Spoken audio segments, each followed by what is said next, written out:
Global Director of Greenhouse Gas Protocol at the World Resources Institute. On behalf of WRI and WBCSD, our co-convening partner, and the team that is assembled here, the GHG Protocol team, we extend a very warm welcome to you all who have joined this webinar.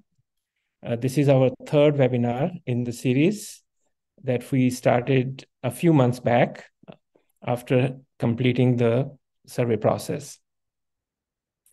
In this webinar, we will talk about preliminary findings from the market-based accounting survey that will help inform the scope of potential updates considered via our stakeholder consultation process. Here is a quick overview of the agenda for today.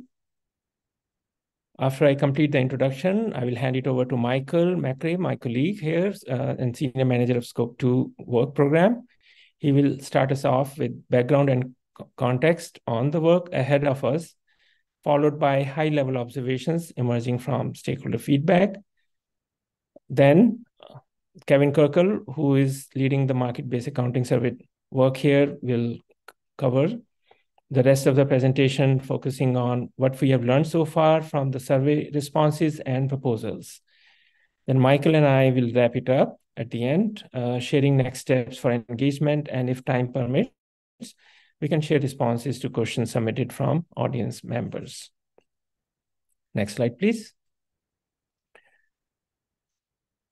Consistent with our previous standards development work, we formally initiated this process with a global stakeholder survey to collect feedback to understand user needs, identify topics which may warrant revision, and solicit proposals on specific updates.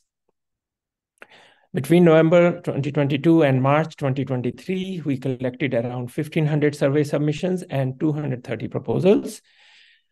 Actually, I should correct myself. So as it's noted, this is the fourth and final webinar, or it could be the third actually. And this is to be corrected. I think maybe later Michael might.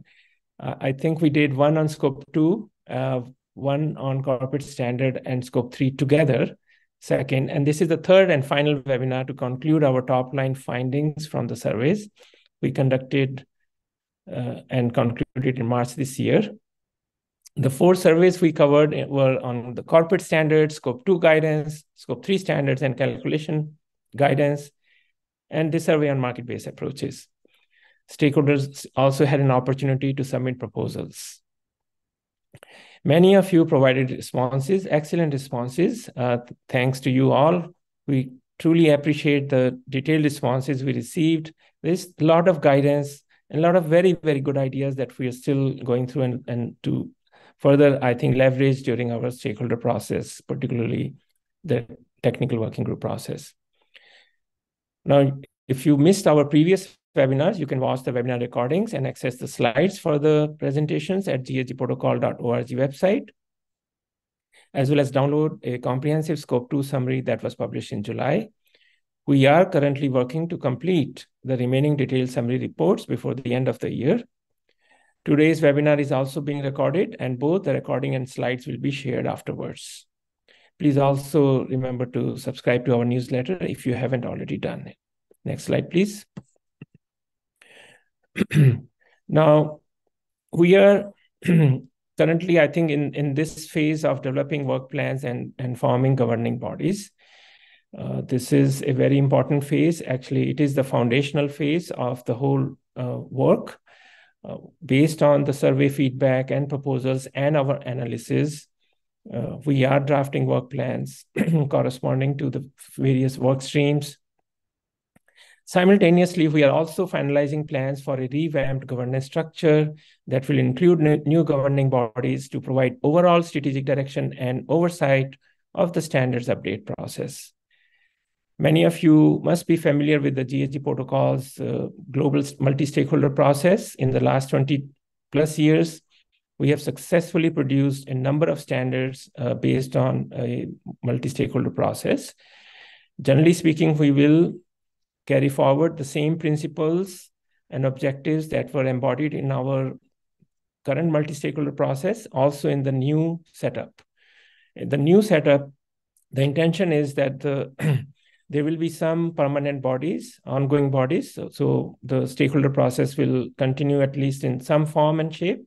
There will be a permanent steering committee, an independent standards board that will oversee the development and the formulation of the standards, the approval of the standards.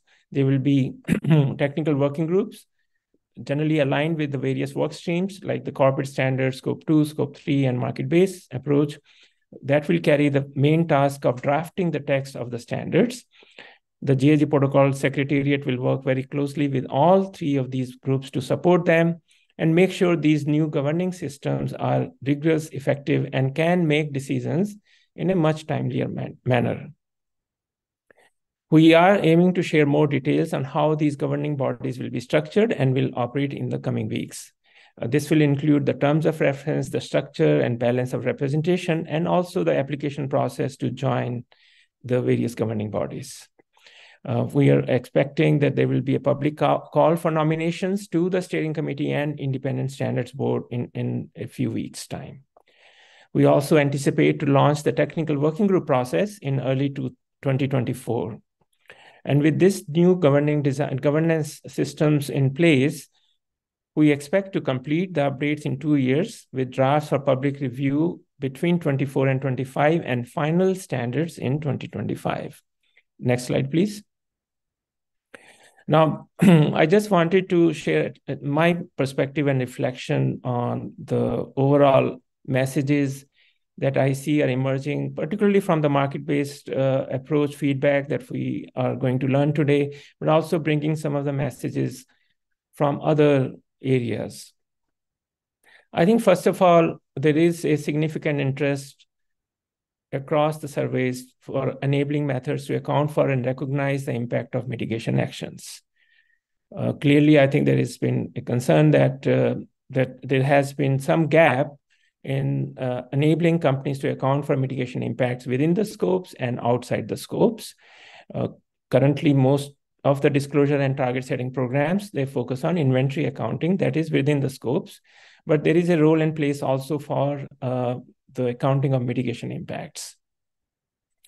Then also respondents have requested that GHG protocol provide clarity on accounting methods applicable to both impacts within and outside the scopes, as well as reporting of use and claims associated with project impacts, market-based instruments, etc. Now, I should mention also quickly here that market-based is an interim term, I think, and is likely to change to a more accurate descriptor of the type of accounting and scope that will be addressed under this work stream. As I said, we have two systems, inventory accounting and intervention accounting, one might say, and both are very important, valuable systems, and both actually provide tools for business to make effective plans and achieve progress towards their goals. So definitely we need to recognize that both systems have roles for companies in achieving targets and driving ambition. Now, I think in the context of the market-based work stream, we will likely see work and guidance on addressing the second type of accounting that I mentioned, which could be intervention accounting or performance accounting. Clearly, I think as that gap is addressed, we are also seeing that even on the inventory side, full accounting has to also be enabled. For example, I just will give one example, and I think we will cover some of the details. I think, for example, there are mitigation impacts that can occur through investments. Companies can make investments, and that can result in mitigation impacts inside or outside the inventory. But then there are a large body of investments that companies make that are supposed to be accounted for in the Scope 3 Category 15. And so one of the concerns also we have heard is to ensure that we avoid such possibilities of cherry picking, where a certain type of mitigation impacts could be enabled, they could be identified, and they could be also included, but then a large body of investments that may remain unnoticed, that should also be addressed properly. And so this is just to give you an example that this is quite a complex accounting that we are facing here in addressing issues related to market-based instruments. And this is just a beginning of a journey. And I think you will all have an opportunity to participate in this journey of helping us to make sure that we get the guidance right, correct, complete, either through the technical working groups, or also there will be an opportunity through the review groups and other types of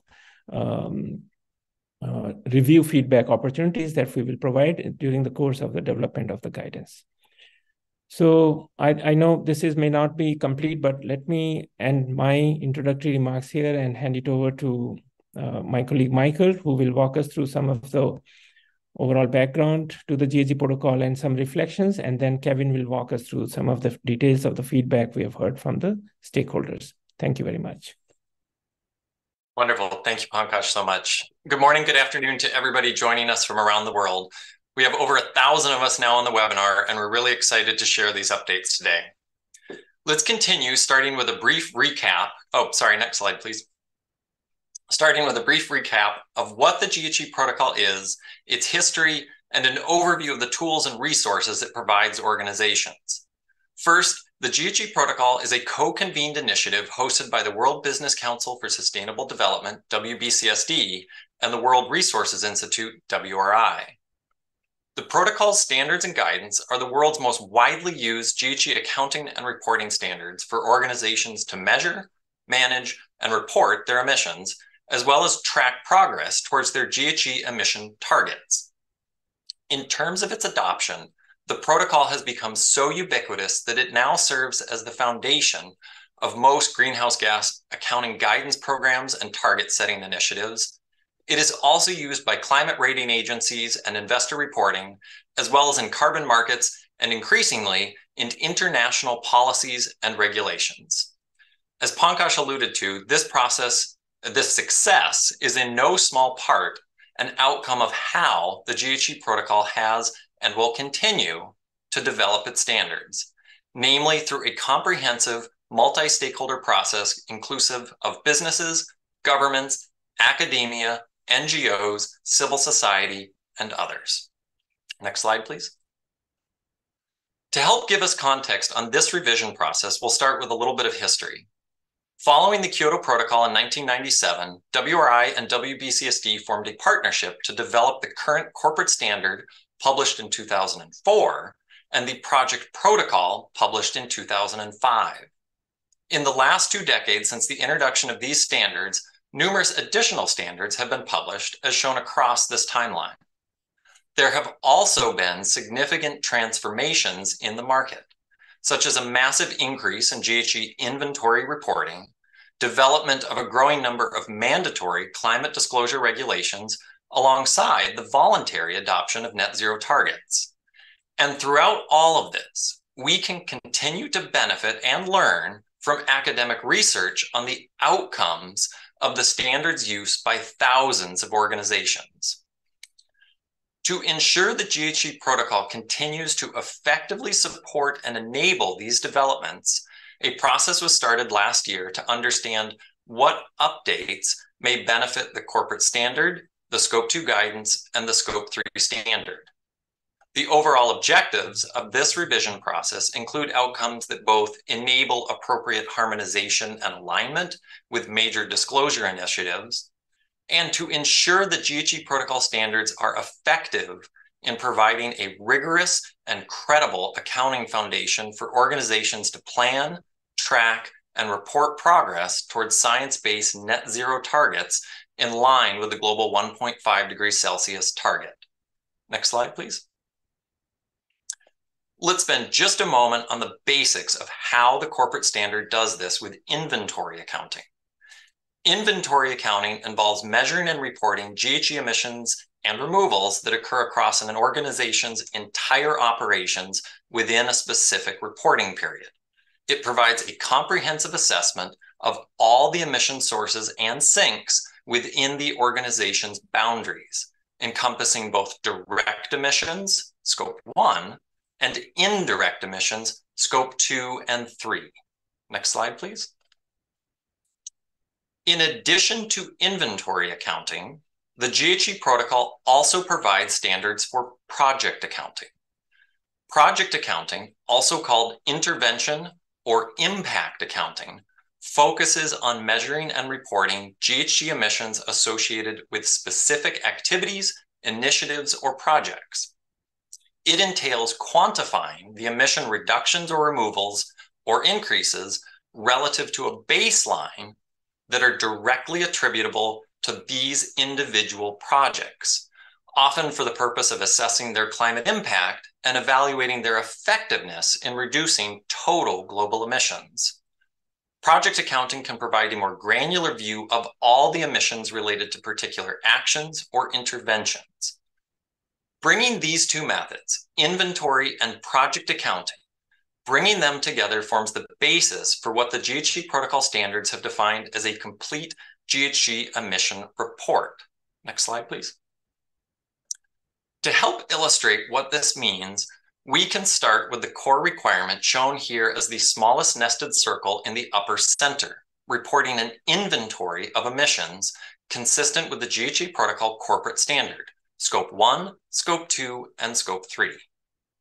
Moving outward, the standard states a complete GHG emission report should also include information on project-based GHG reductions calculated using the protocol standard for project accounting, with, importantly, this information reported separately from Scope 1, Scope 2, and Scope 3 emissions. As we continue to expand beyond what's covered by the GHG Protocol standards into the full ecosystem of climate disclosures, sustainability reports, goal and target setting programs, etc., these can and often do include a broad array of additional relevant information. We'll use this framework today to help organize where and how various solutions can most appropriately align with these methods and reporting categories. Next slide, please. Before we turn to Kevin, let's pause for an observation across all the survey feedback. As we just covered, the GHG Protocol provides standards for two separate but valuable accounting methods: inventory accounting and project or intervention accounting. Again, inventory accounting provides a view of an organization's entire greenhouse gas emission profile, covering Scope 1, 2, and 3 emissions. On the other hand, to capture specific emission reductions achieved by projects, the GHG Protocol provides the project accounting standard. Again, this method helps quantify total changes in emissions, be they reductions, removals, or increases attributed to specific actions. Stakeholder feedback has highlighted that both concepts are viewed as essential for companies in driving ambition and achieving meaningful decarbonization targets. However, with these notably different accounting purposes, the GHG Protocol standards emphasize that these two methods must be reported separately to ensure accurate and comprehensive reporting of both an organization's overall emissions and the specific contribution of individual projects. If we respect these fundamental accounting principles, a key challenge quickly emerges. Metrics for intervention or project accounting are currently largely absent or a low priority within most target and goal setting programs, mandatory disclosures, and other initiatives used by organizations to incentivize and unlock the capital necessary to drive their corporate climate actions. How we work together to resolve these issues will be instrumental in ensuring the GHG Protocol standards continue to effectively provide a rigorous and credible accounting foundation for organizations to plan, track, and report progress towards science-based net zero targets in line with the global 1.5 degrees Celsius target. So with these high-level observations across all the surveys in our mind, let's now turn to a deeper dive of this survey's feedback. Kevin, over to you. Great. Thank you, Michael. My name is Kevin Kirkle. I've been reviewing the market-based accounting approaches survey and proposal, and I'm happy to share some of our summary here today. As has been mentioned, I do want to emphasize at the start here that this will be a high-level summary. We received an incredible depth of both the quantity and depth of responses, So we're only going to be able, within the bounds of this webinar, to really get into some of the high-level summary there, but want to emphasize that this is the first step in a process towards diving much deeper into this content, as we will discuss in the next steps to highlight some of the opportunities for where that deeper dive will be made available. But for now, just want to highlight that we're going to have to keep this relatively high level, given how much great information we received through the survey. Also, just want to note, as I try to move through a lot of this content relatively quickly to make sure that there's some time for Q&A, that we did receive questions submitted as part of the registration process. So as best we can, we've tried to integrate those questions or the answers to those questions into the content here. So hopefully we are answering some of your questions as we go, if there is a squeeze on that Q&A session. With that, if we move to the next slide. Before we get into the feedback, I want to just very briefly look at some of the responses we got here, some of the background data there on who we heard from. So as was seen in a previous slide, we got about 350 survey responses. They're broken out here by organization type, region, and sector. I won't go through every point of this, but to perhaps highlight 2 points. One on the organization type, that we see the largest category of respondent being companies, industry groups, and consultants. And then also regionally, we see a very heavy concentration into Europe and North America. So something important to carry forward as we think about making sure that the standard is globally applicable. Moving into the next slide. So the outline of the summary to follow, we will be looking at 7 feedback topics. The first 2 in great detail, and then the next 5 in a bit of a quicker fashion. So those topics being first, the accounting approach, then instrument reporting, the sectoral approach, accounting objectives, the role of the greenhouse gas protocol, partnerships and alignment, and proposal submissions. A note on the structure of the presentation here is that you will see in the title of each slide either feedback or background. Feedback slide are those that are a reflection of the ideas submitted through the survey and proposals. These are not to be interpreted as an endorsement or indicative of the path forward necessarily for the protocol, but are meant to be just that, a reflection of the ideas submitted.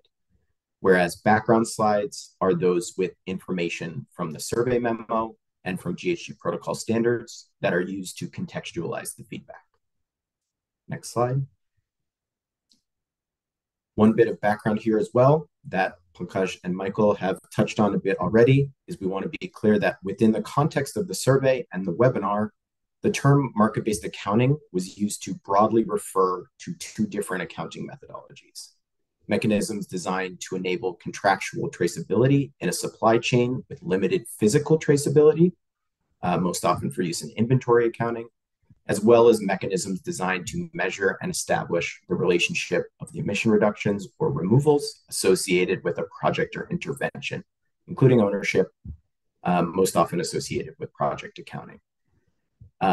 As was mentioned, the categorizations and definitions related to market-based accounting within this webinar are used to provide some preliminary framework by which to solicit and understand the feedback provided through the survey and proposals. This is something, as we will see in some of the feedback that is to follow, there was some disagreements about the way that the terminology was used. And I think it is clear that moving forward, part of the process will be to work with stakeholders and partners to better establish a commonly understood terminology to make sure that the conversations in this space are as productive and well understood as possible. Next slide. So getting into the first bit of feedback here, we have some uncertainty on the relationship between inventory and project accounting. So as Michael was speaking to, currently the greenhouse gas protocol standards are based on a separation between inventory accounting and project intervention accounting. Survey responses express multiple perspectives on the role of project or intervention accounting methods relative to greenhouse gas protocol inventory accounting. Of those responses, the majority of respondents were unsure whether the 2 approaches could be integrated. Some of that uncertainty stemmed from uncertainty on technically how those could be integrated, others from perhaps confusion on the structure or the nature of the question, but it did seem notable that the majority of the responses there were unsure on this side. For respondents that suggested that the approaches should be integrated, often those responses cited a existing integration in practice or in other programs, as well as a need for the demonstration of impact. So impact being something most often associated with project or intervention accounting. And for many respondents, that was a priority of being able to integrate that demonstration of impact into an inventory space. For respondents that suggested that the approaches should not be integrated, what was often cited was inconsistent objectives between the two methods. So often suggesting that the two approaches are intended to answer different questions and that through integration, it might in fact muddy the answers to sort of both sets of questions there, as well as citing variability introduced via the selection of a counterfactual scenario. As we often see in the case of project or intervention accounting, some respondents were worried about that sort of variability that comes with the assumptions and the selection process. Next slide. Next, we have some feedback on inventory and emissions report structures. So in the survey and proposals, respondents suggested different inventory and emissions report structures to accommodate or separate market-based or project-based accounting instruments. These are presented here in no order, but just to run through. Some respondents suggested that dual reporting should appear in all scopes. So this would be following the principles of scope 2 dual reporting of a location-based method and a market-based method, and echoing that approach out to scopes 1 and scopes 3. Other respondents suggested that either only market-based should be reported in the inventory or only location-based should be reported in the inventory. So these two being the inverse, with a prioritization of one or the other within the inventory, often based off of the objectives of the respondent there. And a note on those approaches is that, as is highlighted here in the case of location-based, but is applicable in inverse to the only market-based case, that market-based, project-based, or other types of instruments would be reported separately in the emissions report. Further, some respondents suggested the introduction of an impact or performance-based method in addition to the inventory, so in addition to or alongside scope 1, 2, or 3. And additionally, some respondents suggested that rather than putting the spotlight on reporting structures and categories, that instead the protocol should focus on accounting principles and allow other programs or other actors within the accounting ecosystem to determine the treatment of specific methodologies. Next slide. So we're moving now a bit into the second section here around instruments, the treatment of instruments. In the interest of time, and given the complexity of the response in terms of the intersection of many different types of instruments, as well as different reporting structures and different scopes, we won't have the space within this webinar to get into every permutation of the feedback for and against the different versions of how each instrument might be treated. But we do want to be able to speak to those, to some of those points of feedback at a high level. So first, we want to just provide the structure here of the 5 instruments that were defined and that feedback was solicited within the survey, those being offset credits, inset credits, supply shed value chain interventions, mass balance, and book and claim. So as we move into the next slide, before we get into some of those points of feedback around specific treatment, we want to talk here that some respondents expressed dissatisfaction with the provided categorizations of instruments, noting either a disagreement with the definitions as presented, noting that definitions were confusing or vague, and noting that there was a potential overlap between categories. So for some of the respondents, there was a suggestion that this made it difficult to provide clear feedback. Also, this points as well in the direction, as has been noted, of a need to continue to develop in conjunction with partners a more cohesive vocabulary to talk about these topics. Additionally, in requesting feedback about the treatment of specific instruments, some respondents suggested that rather than putting the spotlight on individual instruments, that instead the protocol should focus guidance on generalized criteria. For these respondents, often they cited that new approaches may be created. The list of defined instruments is not intended to be exhaustive. There are other ones that may already be in existence or could be created in the near future. And so for some respondents, there was a suggestion that the protocol should focus on providing the generalized criteria that are necessary for a robust accounting system and allow other bodies within the accounting ecosystem to interpret whether a specific approach or instrument meets those criteria. Next slide, please.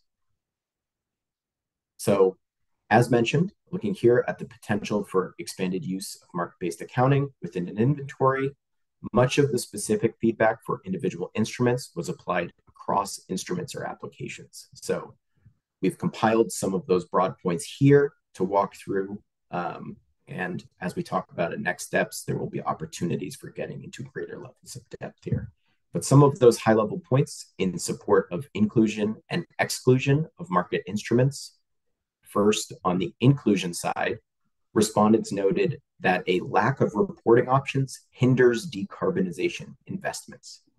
So for those respondents, there was a focus on using the incentives and the system to serve the objective of enabling investment in decarbonization and citing that market-based instruments could be an effective approach towards enabling that outcome. The next there, respondents noted that certificates for environmental attributes parallel chain of custody markets. So for these respondents, there was a suggestion that by aligning the conditions and the accounting for environmental attributes with the purchasing and business decisions being made within these value chains, that it would allow for better integration of environmental decision-making into the business decision-making of these corporations, which would be facilitated by market instruments.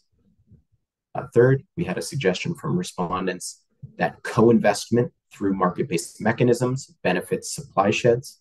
This was often cited in the case of Scope 3 reporting or other situations in which direct control of emission sources or direct control of mitigation options may be outside of the direct control of the reporter. And therefore, market instruments were highlighted as a way for co-investment into those mitigation options. And finally here, we had a note from respondents that market-based instrument reporting improves transparency and should be consistent for all scopes.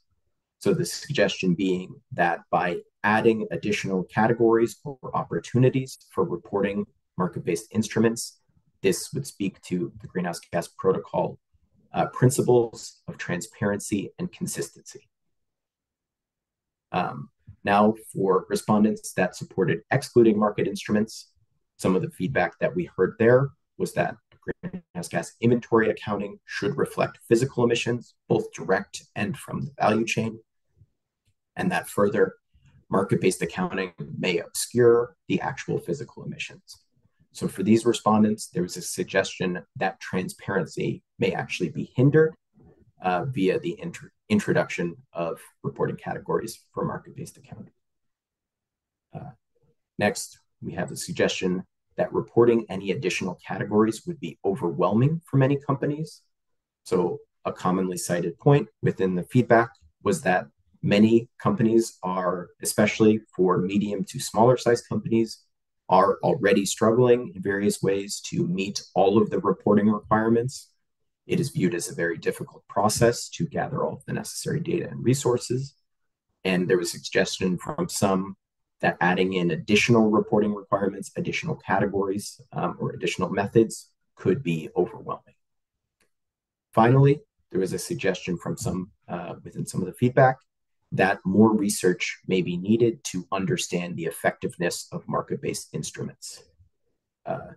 Many responses suggested that market-based accounting could be effectively achieved with the introduction of certain safeguards in order to ensure the effectiveness of the system.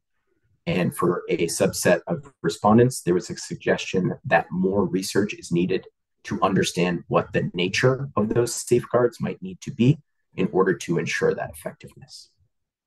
Next slide, please. So looking at another cross-section of this feedback, we want to look at some of the major themes here grouped in 3 categories of response. So survey respondents were asked to assess whether and how each of the 5 identified instruments should be used in relation to a greenhouse gas emissions report. Some of the major themes in that feedback are grouped in 3 categories of response. In scopes, in which a respondent suggests the instrument should be used within a greenhouse gas inventory to calculate scope 1 and or scope 3 emissions. Reported separately, in which a respondent suggests the instrument should be reported separate from the greenhouse gas inventory, yet within a greenhouse gas emissions report, either to provide transparency or potentially to contribute to a target. Or no role, in which a respondent suggests the instrument should have no role in a greenhouse gas emissions report. So looking at some of the feedback within these cross sections, if we move to the next slide. First, we have high-level feedback in support of including instruments within the inventory, i.e. within scopes. And some of the feedback we heard from respondents here was that this would support the principle of transparency and align with the mechanisms of investment. So a point we explored on the prior slides there. Further, that it can provide strong decarbonization incentives for organizations that otherwise lack the capabilities for implementing interventions. Again, this is looking especially in the case of scope 3, as well as in other situations in which the mitigation options may be decoupled from the direct control of the organization. And finally, there was, from some respondents, there was a suggestion that decoupling physical use of a good from its environmental attributes would enable more effective and efficient voluntary decarbonization. We move to the next slide. Some high-level feedback in support of including instruments separately from the inventory, but within the emissions report. Some respondents suggested that project or intervention accounting is inconsistent with an inventory, and therefore anything following that methodology should be reported separately for transparency. So this is often when we're thinking in the context of offsets and insets. Further, there's a suggestion from respondents that it could be leveraged for target setting initiatives. So the exact reasons for reporting separately would vary based off of the objectives of that reporter, but noting that regardless of where it appears, that it would be important to have that information reported so that it could be leveraged as appropriate in target setting initiatives. And finally here, we have that it should be reported separately when decoupling environmental attributes from the products that a company physically consumes. So whereas some suggested that this was a positive aspect and a reason for including in the inventory, for others, this was a reason to separate from the inventory. And on the next slide, some feedback on establishing no role for instruments in reporting. We heard from respondents that a suggestion that the instruments were not as rigorous or as traceable as is needed for credibility. A suggestion that if project or intervention accounting is required, it should not be included at all. Or a suggestion that there were concerns over the verification and assurance process and the credibility of reductions. So the credibility of what would be reported was big within the responses that we saw within this category. Also, this suggestion of, or a question around what would be the verification and assurance that would be required for the system to be effective, and whether such a verification and assurance process could be feasibly achieved. So if we move to the next slide, take a quick breath here as we move into the next section of here around the sectoral approach. So we received some feedback on recommendations for sectoral specific accounting framework. Responses included both recommendations for adopting sector-specific guidance or establishing a foundational framework for all sectors, organizations, etc., to follow. So on the feedback in favor of a sector-specific approach, some of the reasons cited were that some sectors may benefit from mechanisms for financing decarbonization elsewhere in their value chain, or that various mechanisms may serve as a bridge solution for certain sectors within defined time-bound criteria and conditions.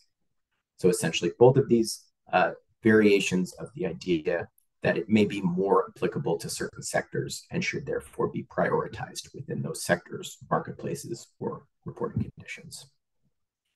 Finally, we had the suggestion that it may only be needed where value chain traceability issues exist. So within the idea that if market-based accounting is made more available, to understand that it may only be applicable in certain situations and understanding those situations. So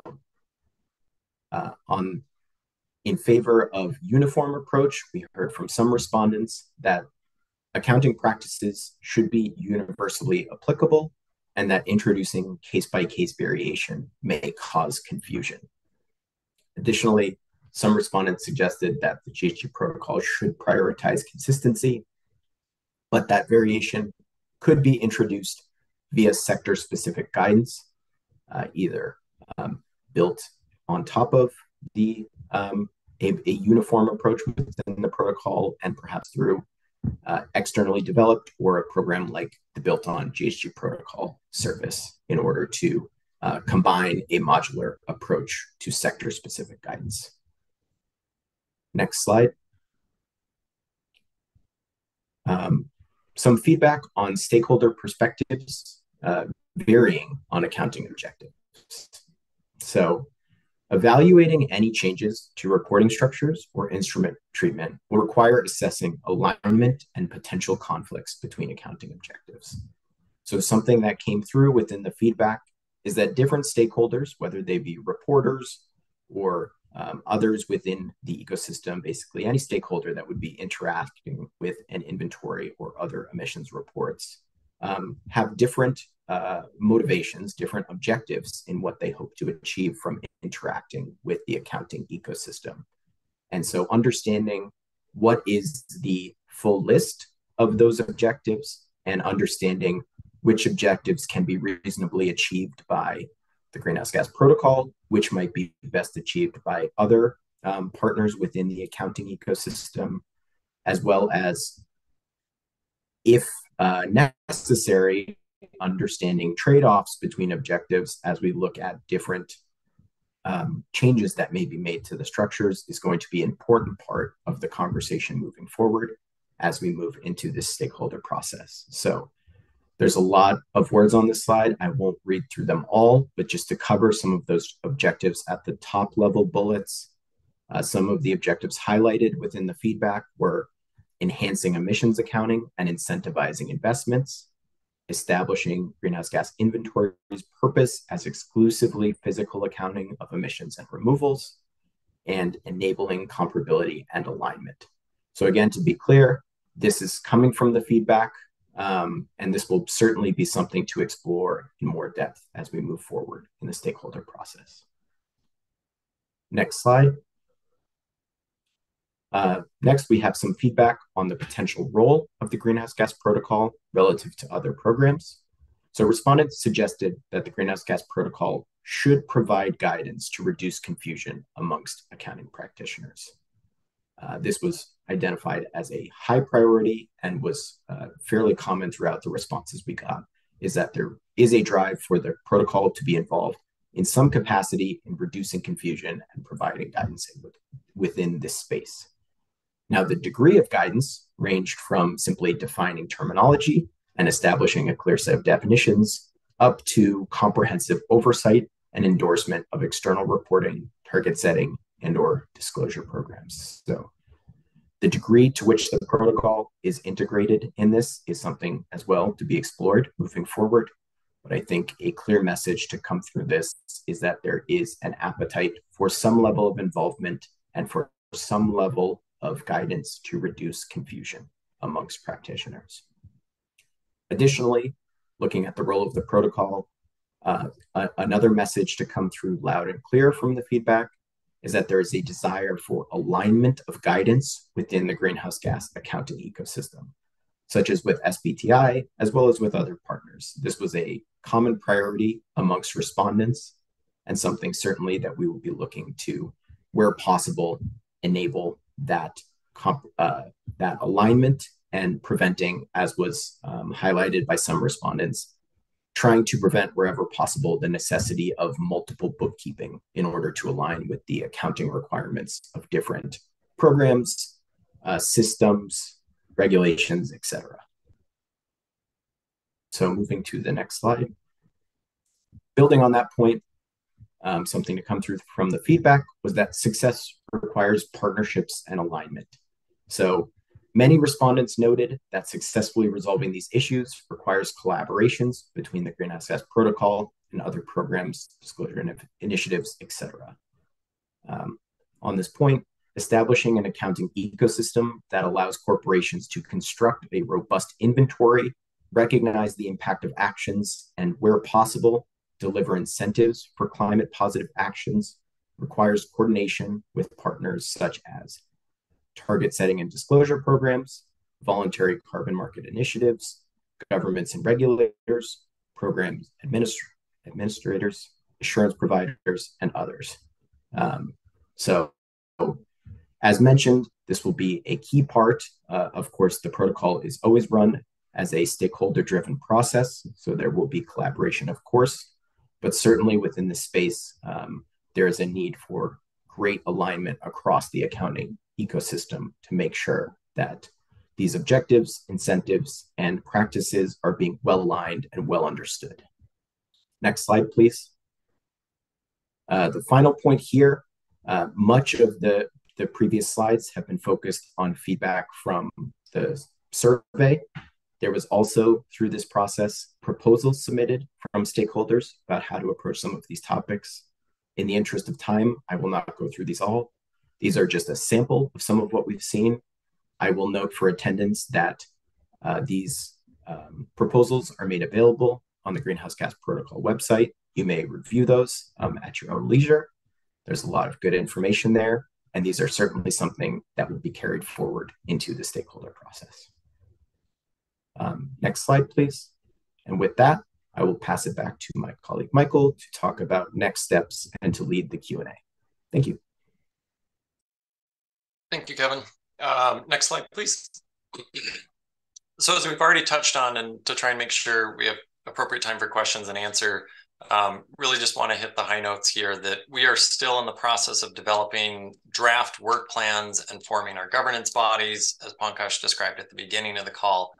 And I think what we are all interested in at this point is these next steps of the multi-stakeholder revision, development of these standards, learning from the survey process, and working together to develop solutions. Our current anticipated timeline for that is 2024, the remainder of this year into 2024 and 2025, with finalizing and publishing the updated standards and guidance documents by 2025. We stress this over and over again, but if you're interested in receiving additional updates or information on this process, please subscribe to our newsletter at gheprotocol.org/subscribe. This is the place to find all of the updates, all of the news, all of the developments in this progress. So again, please subscribe if you're interested in staying up to date on all of these actions. And I think that's everything that we have here for next steps. Again, we've touched on these throughout the entire discussion. So next slide, please. Thank you for joining us today. We definitely have some time. We've got about 10 minutes for Q&A. We do want to provide our contact information for everybody interested in reaching out. Pankaj said at the beginning, all of these slides will be made available on the Greenhouse Gas Protocol website. The recording of this webinar will also be posted on this website. If you are subscribed to that newsletter, you will be getting the email of where the link is to the subscription and to the slides. So please, again, gheprotocol.com/subscribe. And with that, let's turn to question and answers. We will start with the questions. Thank you to everybody who submitted so many questions in advance. We've gone through those and tried to select and collect the questions that were most commonly submitted to address those first, and then we'll just work through as many as we can. So Pankaj, do you want to start us off with one of the first questions or questions that we've received? Right. Thank you, Michael. And thank you, Kevin. Very, very good presentation. I actually have seen the slides, but today as you were presenting, I thought I had even better insights. So excellent presentation. There are so many questions, and unfortunately, we are not able to answer them all. Our apologies for that. Actually, as I go through the list of questions, one general response I would like to make is that there used to be a time in the GHG protocol. I have been associated with GHG protocol now for more than 20 years. And there used to be a time when we were able to respond to technical questions, provide advice, even somewhat consulting support without any formal arrangements. We used to love that role to enable the application of GHG protocol correctly and completely. But with now, I think it has changed quite a lot, and I see so many questions that I generally would have liked to provide advice on to the extent I can, or the team members here, but we are unable to respond now. Even if you, like today now, and if you were to send even an email, we are unable to respond. And now we recommend that there's so many consulting groups with excellent expertise on GHG protocol, that such technical questions like you have here on the application of GHG protocol rules, that you may want to bring on some consulting support if you're facing them quite a lot. Then if Michael, I can just address two other points and then hand it back to you. There was a question on how will GHG protocol rectify and or balance opposing views on different accounting approaches, for example, pro and anti-market instruments, from Ariella. Thank you, Ariella, for that question. So this will go to our governing process, our governing bodies, starting with the technical working groups, where we will generate proposals and analyzing the pros and cons and the suitability, and also how to integrate these approaches or instruments in the GHG protocol system. So it will require some discussions. And we also have a decision-making framework that we will use that consists of a few criteria to guide the formation of the proposals and to also guide the ultimate choices, including understanding the trade-offs involved in those choices that will likely be made, I think, in the technical working group and the independent standards board. So this is my response to your question. And then there was a question about SBTI. Doesn't the SBTI standards build on GHG protocol accounting standards and should as such already be aligned? This is from Sana. And you're right, SBTI standards, they do build on GHG protocol accounting standards, but only to the extent where accounting rules are required as a building block. Now, there are many other choices that the SBTI has to make where GHG protocol does not weigh in, and they do make those choices. Also, you have to remember that GHG protocol is a voluntary standard. We are unable to enforce our standards. We do not enforce our standards. And as programs like SBTI also have an enforcement role. And so they do develop additional rules, monitoring and reporting rules, and also additional policy choices that are layered in on top of the GHG protocol. So I am handing back to you, Michael, but these are the two questions I wanted to address. Thank you. Wonderful answers, Pankaj. Thank you so much. We have another question that showed up quite a lot in the pre-submitted questions, Pankaj. I'm hoping you touched on this in the beginning, but can you reiterate and clarify? There's a lot of interest in what the mechanism and the process is to apply to be part of our governance or technical bodies.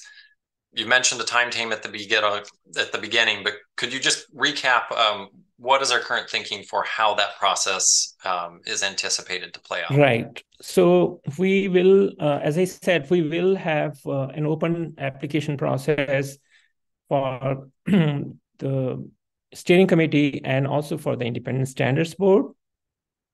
We are currently finalizing an independent recruitment agency that will lead this process. And I'm hoping that in a few weeks' time, that application process will be opened up. We haven't yet completely established the steps towards the formation of technical working groups. We are going to consult with the Independent Standards Board and Steering Committee in getting their guidance. But we do envision that there will be an element of a public call for interest in participating in the technical working groups.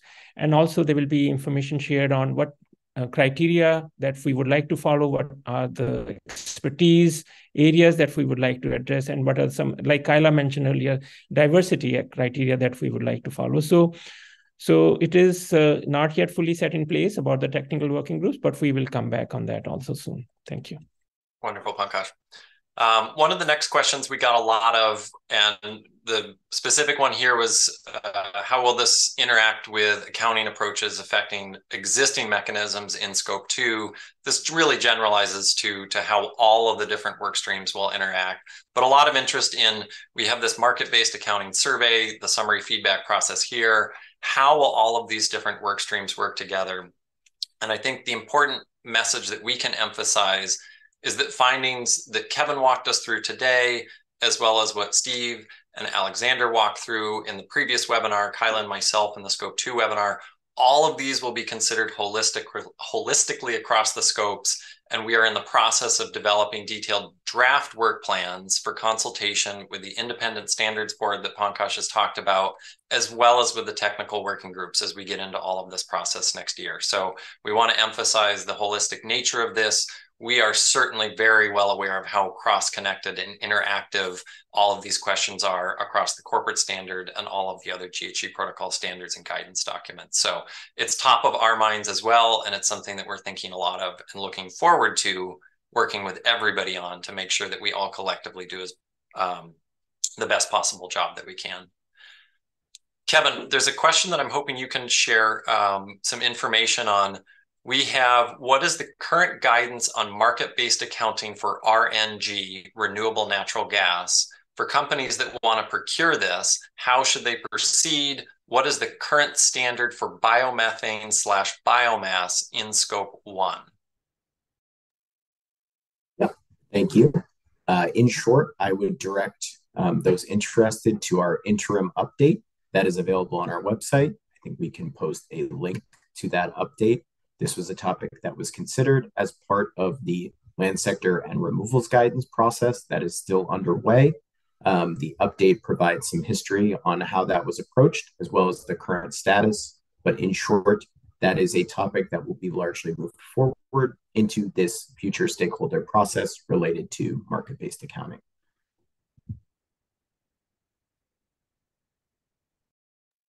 Wonderful. Thank you, Kevin. We have less than a minute left and a lot of questions remaining. I think this is indicative of a lot of interest and a lot of excitement to get into this process. We share that as well. But for Day, I think, Pankaj, if I could turn it back to you for any closing remarks. But I will say thank you on behalf of the entire GHG protocol team for everybody's input. It's been a process to get this all summarized, and we're really looking forward to moving forward together with everybody. Pankaj, can you close us out? Yeah, thank you, Michael. And I also thank you, everybody who joined the discussion today. And again, our apologies, we are not able to respond to each and every question specifically.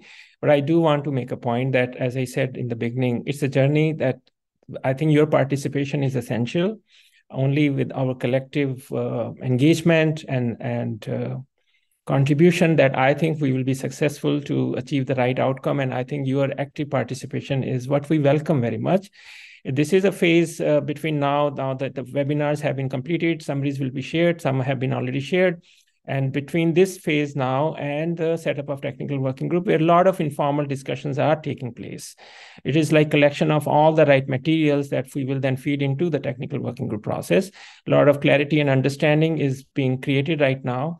And we would welcome, if you would like to engage with us, please reach out to the team, to me, to Michael, Kevin, and others to set up separate calls and discussions. And so this all ultimately contributes to a very successful formation of the future process in the first quarter of 2024. So with that, thanks again. Thank you again for joining this webinar. and all the other previous webinars. And please stay tuned for our next steps coming soon your way, likely through the newsletter. So please also remember